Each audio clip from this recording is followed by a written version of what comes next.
Assalamualaikum warahmatullahi wabarakatuh. Selamat datang di kelas biologi bersama saya Pak Pamuji Santoso atau biasa dipanggil dengan Papa. Baik, pada kesempatan hari ini kita akan belajar tentang pertumbuhan dan perkembangan makhluk hidup. Pertama-tama saya ucapkan selamat telah naik ke kelas 12 IPA. Semoga di kelas yang baru ini prestasi kalian lebih membanggakan lagi. Baik, pertumbuhan perkembangan makhluk hidup ini merupakan salah satu ciri yang harus dimiliki oleh setiap makhluk hidup. Setiap makhluk hidup harus bisa tumbuh dari kecil menjadi besar dan berkembang tubuhnya sehingga menjadi individu yang sempurna. Tidak ada makhluk hidup yang tiba-tiba besar kemudian dapat melakukan perkembangbiakan tanpa suatu proses. Nah, ini yang akan kita pelajari pada materi kali ini. Baik, pertama-tama saya sampaikan untuk kompetensi dasar yang harus kalian kuasai. Kompetensi dasar atau KD ini untuk KD 3.1 kalian harus bisa menjelaskan pengaruh faktor internal dan faktor eksternal terhadap pertumbuhan dan perkembangan makhluk hidup. KD 3.1 itu adalah KD yang mengukur pengetahuan kalian tentang konsep-konsep ataupun teori-teori tentang pertumbuhan dan perkembangan. Kemudian yang kedua ada KD 4.1. KD 4.1 itu mengukur kemampuan kalian dalam menyusun laporan hasil percobaan tentang pengaruh faktor eksternal terhadap proses pertumbuhan dan perkembangan tanaman. Sehingga untuk memenuhi KD 4.1 ya, insya Allah nanti kalian harus melakukan semacam percobaan sederhana di rumah tentang pertumbuhan tanaman, sehingga nanti kalian harus melakukan pengamatan terhadap pertumbuhan tanaman yang kalian tanam. Kalian tanam, kemudian kalian amati, kalian catat, kemudian kamu analisis dan kemudian disusun dalam laporan. Kemudian cakupan materi pada bab pertama ini meliputi pertama itu adalah pertumbuhan dan perkembangan tumbuhan, yang kedua pertumbuhan dan perkembangan pada hewan. Di keduanya harus kalian kuasai dengan baik, pertumbuhan dan perkembangan pada tumbuhan maupun pada hewan. Kemudian indikator ketercapaian kompetensi ini adalah hal-hal yang harus kalian kuasai secara detail. Yang pertama adalah kalian dapat membedakan karakteristik antara pertumbuhan dan perkembangan. Jadi pertumbuhan dan perkembangan itu dua istilah yang selalu beriringan namun sesungguhnya memiliki beberapa perbedaan. Nah, itu harus kamu bisa jelaskan karakteristik atau ciri-cirinya. Kemudian berikutnya dapat membedakan pertumbuhan pada tumbuhan dan pertumbuhan pada hewan, dapat mengidentifikasi jaringan tumbuhan yang mengalami pertumbuhan, dapat menjelaskan berbagai jenis pertumbuhan pada tumbuhan, dapat mengidentifikasi bagian-bagian biji tumbuhan, dapat menjelaskan peristiwa perkecambahan sebagai awal dari proses pertumbuhan, dapat menjelaskan berbagai faktor yang mempengaruhi pertumbuhan pada tumbuhan, dapat menganalisis hubungan antara faktor eksternal dengan beberapa peristiwa pada pertumbuhan-tumbuhan, serta dapat menjelaskan peristiwa pertumbuhan dan perkembangan hewan baik fase embrionik maupun pasca embrionik. Demikian indikator-indikator yang harus kalian kuasai dengan baik. Baik, kita masuk ke pokok bahasan yang pertama, yaitu tentang karakteristik pertumbuhan dan perkembangan. Apa itu pertumbuhan? Pertumbuhan adalah peristiwa pertambahan ukuran tubuh makhluk hidup. Peristiwa pertambahan ukuran tubuh makhluk hidup dari kecil menjadi tumbuh besar. Merupakan hasil pertambahan jumlah dan ukuran sel. Jadi pertambahan ukuran dari kecil menjadi besar ini disebabkan karena pertambahan jumlah dan ukuran sel-sel penyusun tubuh. Jadi sel-sel penyusun tubuh itu selalu membelah, bertambah banyak, dan juga ukurannya bertambah besar. Kemudian pertumbuhan itu juga bersifat kuantitatif, artinya hasil pertumbuhan itu biasanya dinyatakan dalam bentuk satuan-satuan tertentu, misalkan berapa meter, berapa kilogram, berapa buah, dan seterusnya. Dan biasanya juga dinyatakan dalam bentuk angka, tingginya 165 cm, beratnya 60 kg, misalkan seperti itu. Bisa dinyatakan dalam bentuk angka dengan satuan-satuan tertentu. Kemudian hasil pertumbuhan bersifat irreversibel, tidak dapat kembali ke bentuk dan ukuran semula. Ya, individu yang sudah bertambah besar ukurannya itu tidak mungkin kemudian mengecil. Nah, itu yang dimaksud dengan irreversibel. Berbeda dengan perkembangan, perkembangan adalah peristiwa menuju ke fase yang lebih dewasa. Ya, dicirikan dengan terjadinya proses diferensiasi jaringan. Ya. Kemudian munculnya struktur baru pada tubuh. Ya, kalau kita menggunakan ciri yang pertama dan kedua agak sulit untuk menandai suatu makhluk hidup sudah berkembang atau belum. Biasanya yang paling mudah adalah yaitu dilihat dari ada tidak struktur baru yang muncul. Ya, tadinya suatu tumbuhan hanya memiliki batang dan daun, kemudian muncul bunga, berarti ada struktur baru yang muncul dan dikatakan dia sudah masuk ke fase yang lebih dewasa. Itu yang dimaksud dengan perkembangan.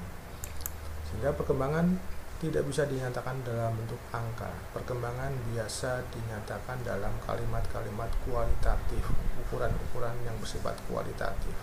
Ya, sangat berkembang, kurang berkembang, dan seterusnya. Atau perkembangannya lambat. Jadi dengan kalimat-kalimat yang kualitatif tidak dapat dinyatakan dalam bentuk angka. Berikutnya, pertumbuhan pada tumbuhan. Ya, setelah bisa membedakan apa itu pertumbuhan dan perkembangan, kita masuk spesifik pada pertumbuhan pada tumbuhan. Pertumbuhan pada tumbuhan ini hanya terjadi pada jaringan tertentu. Jadi tidak seluruh jaringan tubuh tumbuhan selnya bisa membelah, bisa tumbuh, bisa memperbanyak. Jadi hanya pada jaringan tertentu yang disebut jaringan meristem. Berbeda dengan pertumbuhan pada hewan yang seluruh jaringannya, ya, jaringan otot, jaringan saraf, jaringan epitel, semuanya bisa membelah, bisa memperbanyak diri. Itu kalau pada hewan. Tapi kalau pada tumbuhan, pertumbuhan hanya pada jaringan meristem terjadinya. Kemudian ciri khas pertumbuhan tumbuhan adalah pertumbuhan terjadi sampai tumbuhan tersebut mati. Jadi sampai tumbuhan itu mati, tumbuhan akan terus hidup. Berbeda dengan pertumbuhan pada hewan. Ya, pada hewan dan manusia pertumbuhan terhenti pada usia tertentu. Ya, seperti manusia pada umumnya pertambahan tinggi badan itu hanya sampai usia 25 sampai 30 tahun. Setelah itu tinggi badan relatif tetap atau pertumbuhan dikatakan berhenti. Ya, kita kemudian masuk ke jaringan meristem sebagai jaringan yang melakukan pertumbuhan pada tumbuhan. Meristem pada tumbuhan terbagi menjadi 3 jenis berdasarkan letaknya. Pertama, meristem apikal, kemudian ada meristem lateral, dan meristem interkalar. Apa itu meristem apikal? Meristem apikal adalah meristem yang letaknya di ujung akar dan ujung batang. Jadi ada di ujung bawah sama ujung atas dari tanaman, atau juga di ujung-ujung cabang, itu termasuk meristem apikal.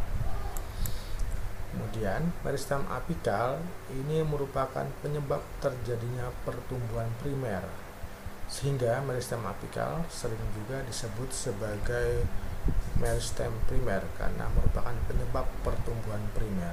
Apa itu pertumbuhan primer?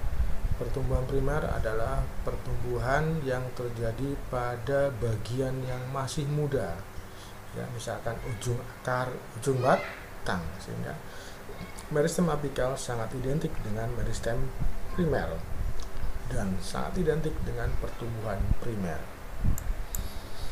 Kemudian aktivitas pada meristem apikal ini dapat mengakibatkan batang atau akar tanaman bertambah panjang atau menyebabkan nanti batang bertambah tinggi.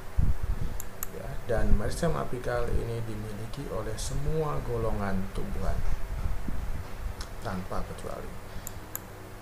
Nah, sebagai ilustrasi ini ada gambar dari ujung akar yang merupakan titik tumbuh ujung akar. Ya.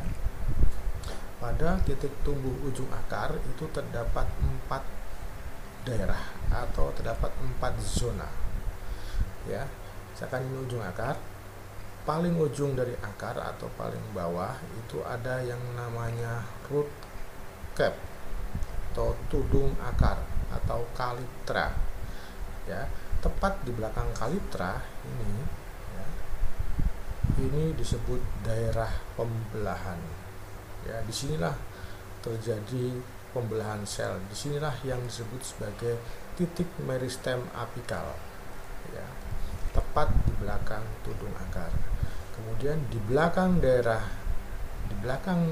titik tumbuh apikal terdapat sel-sel yang mulai mengalami pemanjangan. Sel-sel yang mulai mengalami pemanjangan atau elongasi. Ya, di sini sel-selnya masih seragam, hanya ukurannya bertambah panjang. Kemudian di belakang daerah pemanjangan terdapat daerah diferensiasi ditandai dengan munculnya rambut-rambut atau bulu akar. Ya. Kemudian di belakang daerah diferensiasi, kalau ini akar, maka di sebelah atas dari daerah diferensiasi itu terdapat daerah permanen. Daerah permanen adalah daerah pada titik tumbuh yang sudah memiliki jaringan yang sempurna dan lengkap. Ya, sudah mulai ada epidermis, sudah mulai ada korteks, dan sudah mulai ada silinder pusat atau jaringan pembuluh. Nah, untuk khusus daerah diferensiasi ini yang terdapat rambut-rambut akar, yang mulai ditubuhi oleh rambut-rambut akar. Ini di sini terdapat ciri khas, yaitu adanya 3 lapisan yang berbeda. Lapisan luar dari daerah diferensiasi ini itu disebut lapisan protoderma. Nanti dia akan tumbuh menjadi epidermis. Kemudian lapisan kedua, lapisan meristem dasar yang akan tumbuh menjadi korteks. Dan lapisan terdalam yaitu prokambium yang akan tumbuh menjadi silinder pusat, stele. Stele itu bagian pusat batang yang nanti berisi kambium, berisi floem, berisi xilem. Nah, ini adalah gambar sayatan melintang akar dikotil pada daerah permanen, ya. Akar dikotil sayatan melintang memiliki lapisan-lapisan yang lengkap. Jadi ini adalah bagian akar dikotil yang sudah mengalami pertumbuhan primer secara lengkap, ya, atau daerah permanen.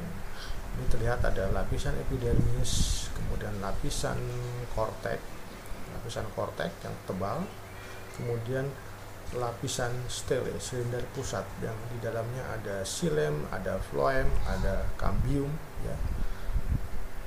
Ini masih terlihat stelenya kecil. Nanti kalau sudah mengalami pertumbuhan sekunder, maka stelenya akan membesar. Kemudian kalau tadi ujung akar, ini gambar ujung batang, ilustrasi gambar ujung batang kurang lebih sama. Daerah ujungnya adalah daerah meristem yang sel-selnya aktif membelah. Kemudian ini daerah pemanjangan, daerah elongasi. Kemudian ini daerah yang mulai terjadi diferensiasi, ada 3 lapisan, protoderma, meristem dasar, dan procambium. Dan di bawah sini ini adalah daerah yang sudah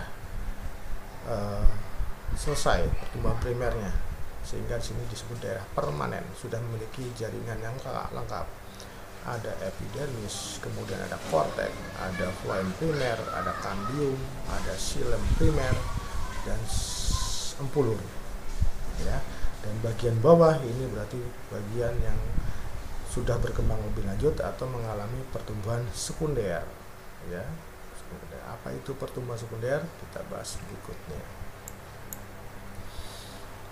Kita masuk ke meristem lateral. Tadi meristem apikal, sekarang kita masuk ke meristem lateral. Apa itu meristem lateral?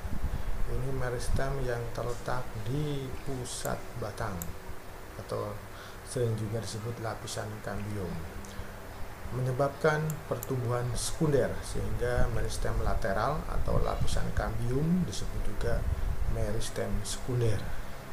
Apa itu pertumbuhan sekunder? Ini pertumbuhan yang terjadi pada jaringan tumbuhan yang sudah selesai pertumbuhan primernya. Bagian tumbuhan yang sudah selesai pertumbuhan primer akan mengalami pertumbuhan selanjutnya yang disebut pertumbuhan sekunder. Dan aktor utama dari pertumbuhan sekunder adalah lapisan cambium atau meristem lateral. Sehingga lapisan cambium atau meristem lateral sering juga disebut sebagai pertumbuhan meristem sekunder. Aktivitas meristem lateral menyebabkan batang bertambah besar. Aktivitas meristem lateral menyebabkan batang bertambah besar, atau pertumbuhan sekunder itu berakibat batang atau akarnya membesar, memiliki diameter yang lebih besar. Dan meristem lateral itu tidak dimiliki monokotil. Jadi meristem lateral dimiliki oleh tumbuhan dikotil dan gimnospermae. Jadi tumbuhan monokotil seperti kelapa, tebu, bambu, pisang, dan seterusnya tidak mengalami pertumbuhan sekunder. Batangnya relatif lebih kecil. Nah, ini ilustrasi bagaimana cambium berperan dalam pertumbuhan sekunder. Ini gambar ini merupakan gambar penampang lintang batang dikotil saat terakhir mengalami pertumbuhan primer, di end of primary growth. Ya, di sini nampak ada phloem primer yang berwarna kuning. Ya, ini phloem primer berwarna kuning. Kemudian ada cambium, lingkaran hitam. Kemudian di sebelah dalamnya ada xilem primer yang biru, ya, yang biru ini sebelah dalam phloem itu xilem primer. Ya, dan tengah-tengah ada empulur. Ya, ini gambar penampang lintang batang dikotil yang sudah selesai pertumbuhan primer dan siap melakukan pertumbuhan sekunder.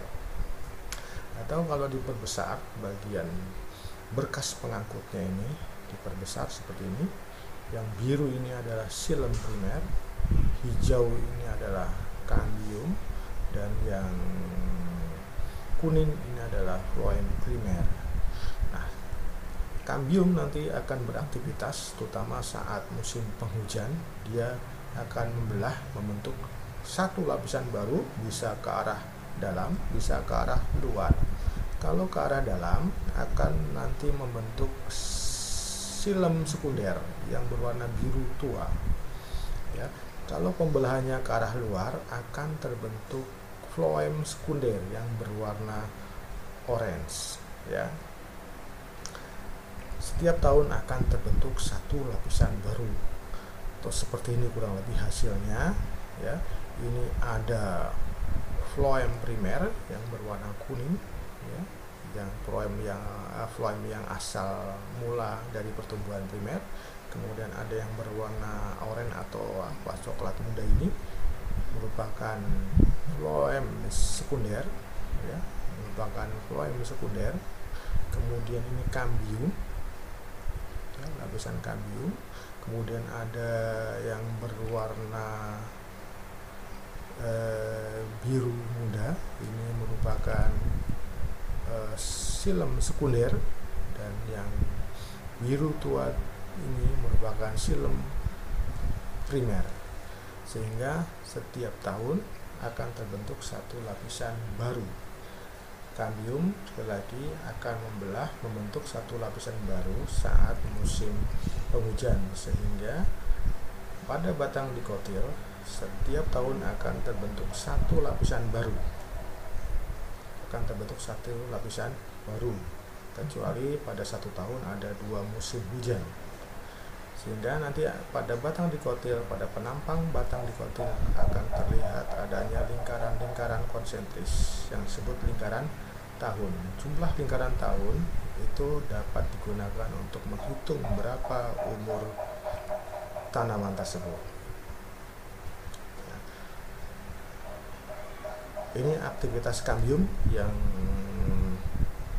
dapat menyebabkan batang bertambah besar, atau dengan kata lain kambiumlah yang merupakan aktor utama dalam besarnya batang suatu tanaman, ya. Dan kambium sekali lagi hanya dimiliki oleh tumbuhan dikotil dan gimnos. Monokotil kambiumnya tidak ada, sehingga tanaman dikotil relatif memiliki ukuran yang lebih kecil dibandingkan tanaman tanaman monokotil lebih kecil batangnya dibandingkan dengan tanaman dikotil. Baik, kita masuk ke velogen atau kambium gabus. Apa itu kambium gabus? Kambium gabus itu merupakan suatu jaringan yang muncul akibat terjadinya pertumbuhan sekunder yang terjadi pada stele atau silinder pusat batang. Jadi pertumbuhan sekunder yang tadi kita bahas itu terjadi pada bagian pusat, ya, pada bagian kayu. Bagian kayu suatu batang tanaman itu membesar, namun bagian kulitnya tetap. Bagian kulit tanaman itu tersusun dari 2 jaringan, yaitu korteks dan epidermis, sehingga tanaman yang bagian kayu atau bagian pusatnya membesar, maka bagian kulit, epidermis dan korteksnya itu akan pecah. Nah, kurang lebih seperti ini. Ini bagian kayunya membesar, mendesak bagian kulit sehingga kulitnya pecah. Dan kalau ini berlangsung tanpa adanya velogen yang muncul di sini, maka dapat dipastikan tanaman ini akan segera mati karena akan terserang oleh berbagai macam jenis patogen, baik jamur maupun bakteri yang bisa mematikan tanaman. Ya. Nah, untuk menghindari tersebut, tumbuhan memiliki kemampuan untuk menutupi jaringan yang pecah dengan munculnya jaringan velogen atau kambium gabus.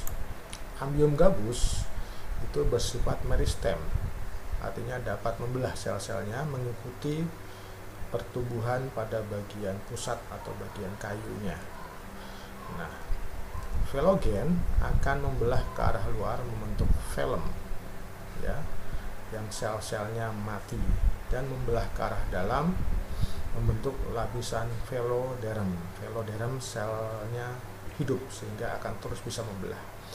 Dan lapisan velum maupun veloderm ini bersifat impermeable terhadap gas atau tidak dapat ditembus oleh gas, sehingga agar dapat batang itu melakukan difusi pertukaran gas, maka pada batang biasanya akan muncul lubang-lubang kecil yang disebut lenticel yang berguna untuk pernapasan, atau kalau pada daun fungsinya sama dengan stomata. Demikian untuk velogen. Kita masuk ke titik tumbuh. Jadi ini menjelaskan bagaimana proses yang terjadi pada titik tumbuh ujung akar maupun ujung batang. Ada dua teori, ada teori histogen dan ada teori korpus. Histogen dikemukakan oleh Hanstein dan teori tunika korpus oleh Smith. Bagaimana teori histogen menjelaskan aktivitas titik tumbuh? Jadi menurut Hanstein, titik tumbuh terdiri dari 3 lapisan, ada dermatogen, periblem, dan plerom. Ya. Sedangkan menurut teori tunika korpus itu titik tumbuh terdiri dari 2 lapisan, yaitu lapisan tunika dan lapisan korpus. Ini ilustrasinya untuk teori histogen dari Hanstein. Jadi titik tumbuh terdiri dari 3 lapisan. Lapisan luar disebut dermatogen. Ini nanti akan berkembang menjadi epidermis. Kemudian lapisan berikutnya, lapisan periblem yang akan menjadi korteks atau lapisan yang terdiri dari berbagai macam jenis sel. Ya. Kemudian plerom akan berkembang menjadi stele. Stele di sini, disitulah terdapat cambium, terdapat phloem, terdapat xilem. Sedangkan tunika korpus Smith mengatakan bahwa titik tumbuh terdiri dari 2 lapisan. Lapisan luar adalah tunika dan lapisan dalam korpus. Tunika adalah bagian luar yang sel-selnya membelah untuk memperluas. Jadi sel-sel ini terus membelah untuk memperluas bidang pembelahan. Dan korpus adalah lapisan bagian dalam yang sel-selnya membelah ke segala arah dan akan melakukan diferensiasi. Oke, itu tentang titik tumbuh. Kita masuk ke perkecambahan. Kenapa di sini dibahas tentang perkecambahan? Karena perkecambahan itu adalah awal dari proses pertumbuhan pada tanaman, terutama pada tanaman-tanaman yang berbiji atau spermatofita. Perkecambahan sendiri pengertiannya adalah peristiwa pecahnya masa dormansi tumbuhan dengan ditandai munculnya plantula. Apa itu masa dormansi? Masa dormansi itu adalah masa istirahat. Masa istirahat. Jadi biji itu sesungguhnya adalah tumbuhan yang sedang beristirahat. Nah, ketika syarat-syarat terpenuhi, dia akan berkecambah, akan pecah masa dormansinya, dan muncullah plantula. Plantula itu adalah tumbuhan yang masih kecil. Kemudian berikutnya kamu juga tahu tahap-tahap kecambahan. Jadi perkecambahan melalui beberapa tahap. Yang pertama adalah imbibisi. Ini adalah meresapnya air ke dalam lapisan biji-bijian. Ini disebut juga proses fisika. Masuknya air ke dalam masuknya air ke dalam lapisan biji-bijian. Dan tahap berikutnya adalah pengaktifan hormon giberellin pada embrio. Jadi ketika air itu masuk kemudian membasahi embrio, maka hormon giberellin yang ada pada embrio akan aktif. Kemudian Kemudian aktifnya hormon gibberellin akan memacu pembentukan enzim-enzim perkecambahan. Contoh enzim perkecambahan adalah amilase. Amilase itu akan membongkar cadangan makanan yang ada dalam kotiledon atau keping biji untuk dibongkar menjadi energi. Nah, pengaktifan hormon gibberellin dan pembentukan enzim perkecambahan ini disebut proses kimia. Dan kamu juga harus mengetahui, paham, dan bisa mengidentifikasi struktur biji, ya, baik biji tumbuhan dikotil maupun tumbuhan monokotil.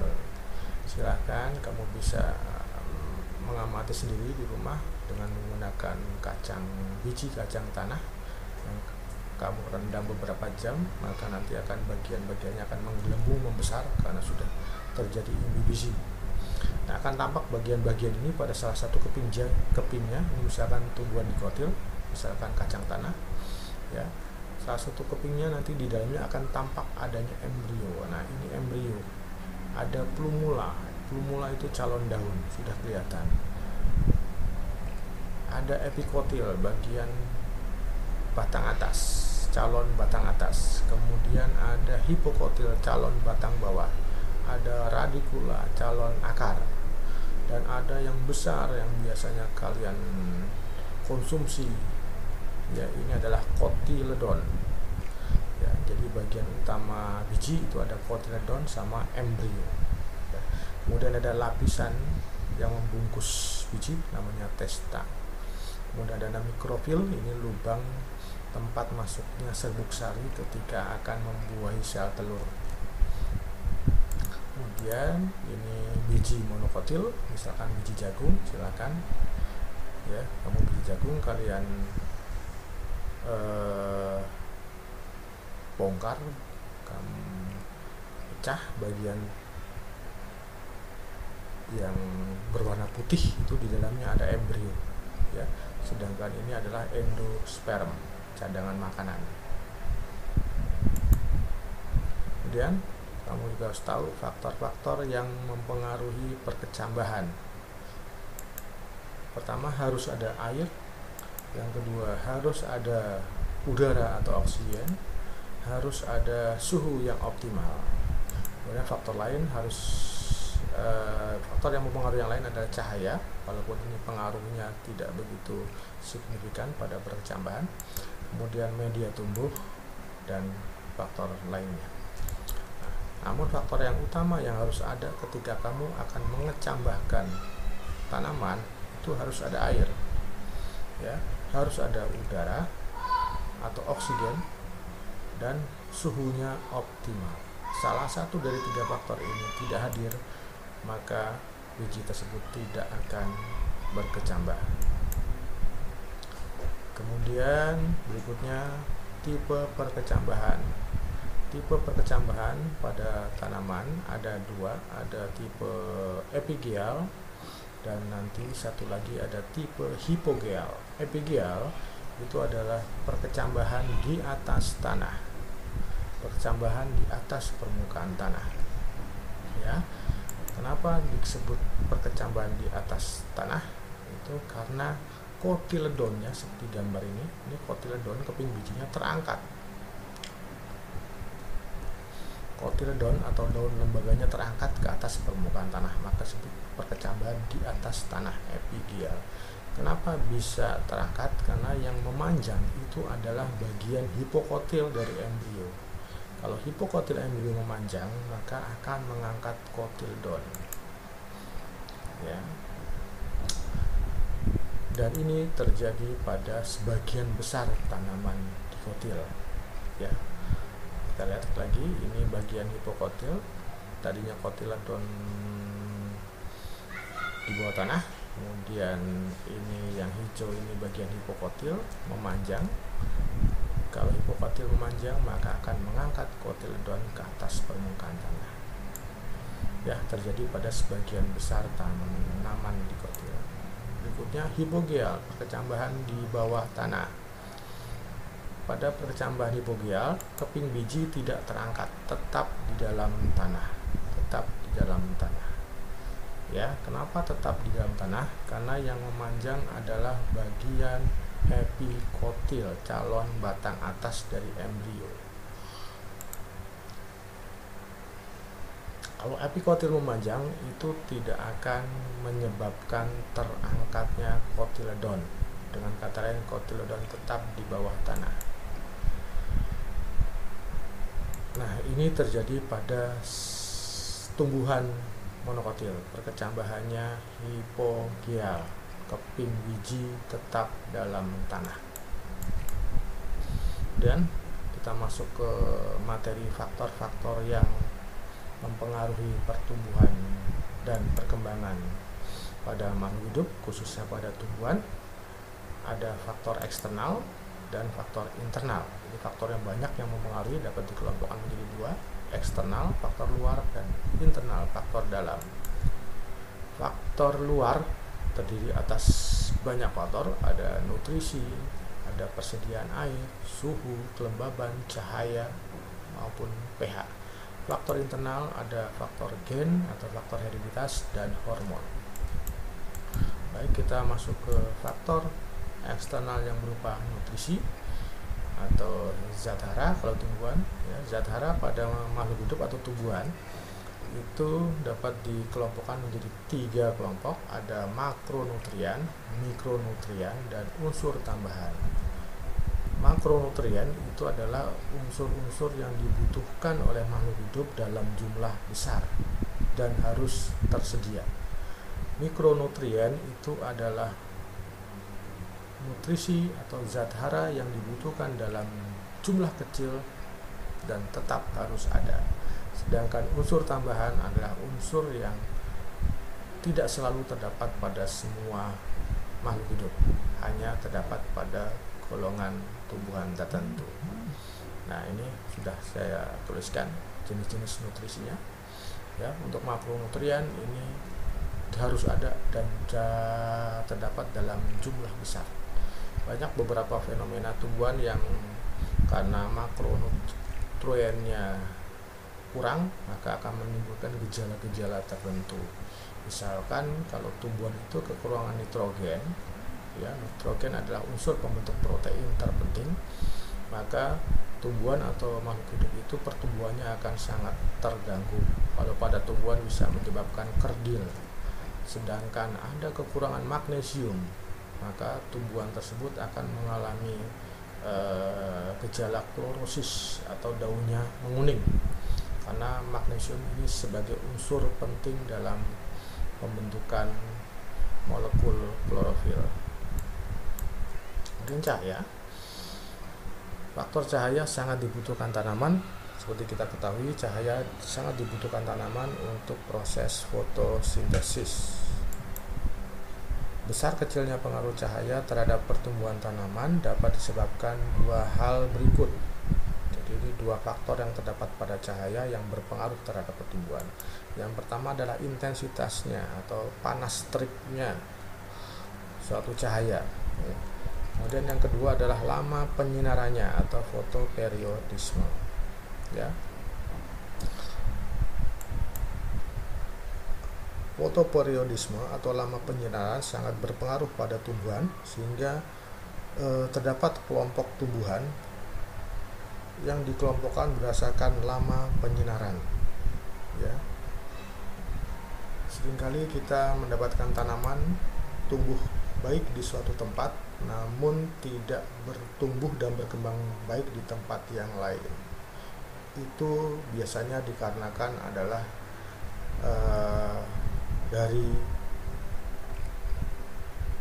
fotoperiodismenya yang berbeda. Ya, jadi berdasarkan fotoperiodisme, tumbuhan dibagi menjadi 3 kelompok. Nanti ada tumbuhan hari pendek. Apa itu tumbuhan hari pendek? Tumbuhan hari pendek adalah tumbuhan yang tumbuh berkembang dengan baik di tempat atau daerah yang siangnya lebih pendek daripada malam atau malamnya panjang. Ya, contohnya stroberi, bunga aster, kemudian bunga krisan. Nah, daerah-daerah dengan lama penyinaran yang sebentar itu biasa terdapat di daerah yang lereng-lereng pegunungan. ya.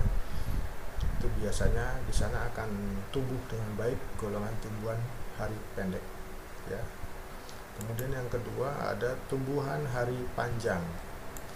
Tumbuhan yang dapat berkembang dengan baik pada daerah yang siangnya lebih panjang daripada malam.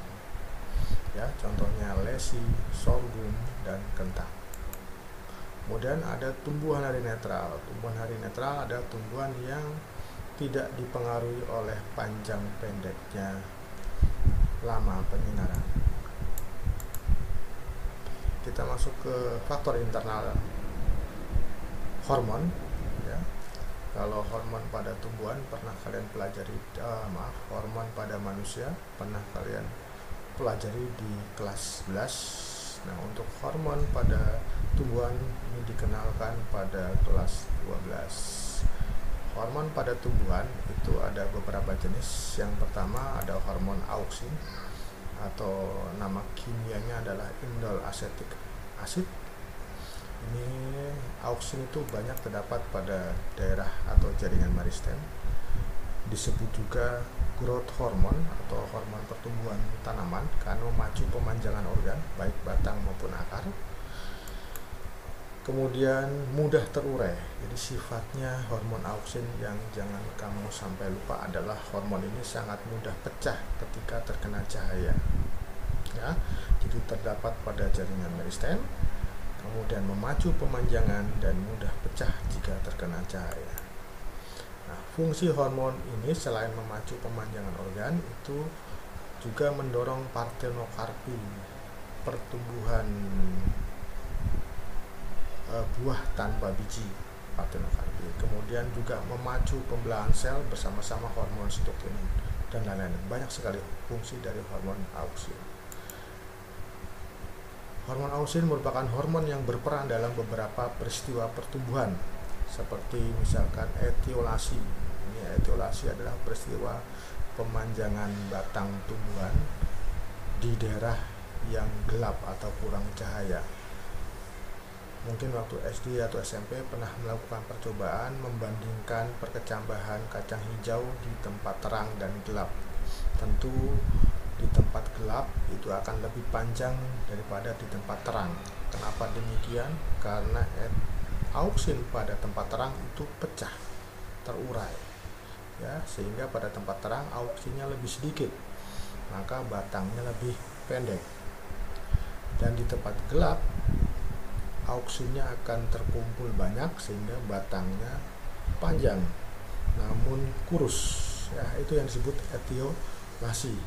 Kemudian fototropisme adalah gerak tumbuhan, gerak membengkoknya batang tumbuhan ke arah cahaya, ya. Itu juga karena peranan hormon auksin, di mana hormon auksin akan terkumpul di daerah yang membelakangi cahaya. Sedangkan daerah yang menghadap cahaya auksinnya lebih sedikit, sehingga berakibat pada perbedaan panjang sel-sel antara yang menghadap cahaya dengan yang membelakangi cahaya. Pada bagian yang membelakangi cahaya, sel-selnya lebih panjang karena terjadi penumpukan auksin, sedangkan sel-sel pada bagian yang menghadap cahaya akan pendek karena auksinnya pecah. Nah, perbedaan kadar auksin yang berakibat pada perbedaan panjang sel inilah yang menyebabkan batang tumbuh bengkok ke arah cahaya atau fototropisme. Kemudian juga terjadinya peristiwa dominansi apikal. Pasti kalian pernah melihat tanaman-tanaman yang tumbuh terus ke atas namun batangnya kurus. Ini terjadi karena penumpukan auksin pada daerah meristem ujung batang, ya. Jadi auksin terkumpul, terpusat pada ujung batang sehingga batang cenderung akan tumbuh ke atas sehingga kurus, sehingga pertumbuhan lateral akan terhambat. Nah, itu dominansi apikal. Untuk menghilangkan dominansi apikal itu mudah saja, cukup dipotong bagian ujung, maka nanti auksinnya akan menyebar ke bagian-bagian yang lain sehingga akan muncul cabang-cabang baru, tunas-tunas baru. Kemudian hormon lain ada hormon giberelin. Ini fungsinya merangsang pertumbuhan batang bersama-sama dengan auksin. juga memacu perkembangan embrio, sehingga giberelin disebut juga hormon perkecambahan. Kemudian merangsang pembungaan dan juga pertumbuhan buah. Misalkan di tanaman kol, ini tanpa giberelin, ini dengan giberelin. Dengan giberelin ditambahkan pada tanaman kol, maka tanaman kol itu akan tumbuh membesar bahkan meninggi. Hormon-hormon lain yang harus kalian pahami fungsinya adalah, pertama ada sitokinin, ini memacu sitokinesis atau pembelahan sel bersama-sama dengan auksin. Kemudian asam absisat memacu pengguguran daun, ya, ini fungsinya sangat jelas terlihat pada tumbuhan yang memiliki perilaku menggugurkan daun saat musim kemarau. Misalkan jati, ya, pohon jati saat musim kemarau akan memiliki kadar absisat yang tinggi, ya. Dan ketika musim kemarau absisatnya tinggi namun auksinnya rendah. Jadi asam absisat dengan auksin selalu berbanding terbalik. Kemudian ada asam traumalin. Hormon ini memacu pembentukan kalus. Apa itu kalus? Kalus adalah jaringan penutup luka. Jadi ketika bagian tanaman terluka, misalkan batangnya terkena benda tajam, maka batang tanaman akan terluka dan akan segera terbentuk jaringan penutup luka yang disebut kalus. Itu dipacu oleh asam traumalin. Kemudian gas etilen, ini hormon yang memacu pemasakan buah. Gas etilen ini biasanya dilepaskan oleh buah-buahan yang mulai masak, akan melepaskan gas etilen yang akan memacu pemasakan buah-buah yang lain. Kemudian ada hormon kalin yang memacu pertumbuhan organ. Ini hormon kalin terdiri atas beberapa jenis. Ada filokalin yang memacu pertumbuhan daun, ada rizokalin yang memacu pertumbuhan akar, dan ada antokalin yang memacu pertumbuhan bunga, serta ada kaulokalin yang memacu pertumbuhan buah. Demikian, ya, pembelajaran yang bisa saya sampaikan hari ini. Saya ucapkan banyak terima kasih atas kerjasamanya. Mudah-mudahan yang saya berikan bisa bermanfaat dan tetap semangat. Assalamualaikum warahmatullahi wabarakatuh.